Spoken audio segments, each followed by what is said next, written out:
Benim dadamın ismi Mayun emasda. Buni bektas topaman men. Oy. Bulapla. Yosunum jabdınap. Qaz qışqamı qardaşlarımın toyğumanglar. Koyda keptikin ağılçı kütüp barım hazır. Şunda ama. He. Makasla. Yapma. Otasla. Oy çıraylık yine. Kasla. Otasla. Oncan. Oy olmaz. Benim dadamın ismi Mayun emasda. Buni bektas topaman men. Yakı bolmasa bir Ali Baba'nın önkürdüm biraz kuchurib qolmadi manga.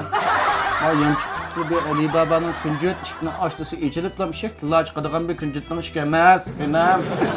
Ozroq ammamsa kunda qaydisi 10-20 qap jimini ko'tarib ichirish kaydiy olimi deb.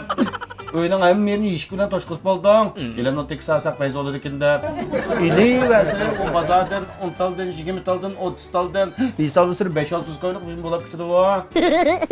Voy bu men ağan narsa qimmat narsa emas. Shunda qimmat emas. Ems qanday qimmat bo'lmasa qiynan. Voy men uni doyindan oldim. Doyinga chirib, udum bazar deganda bosillar. Shuningda ham nima chiqadi?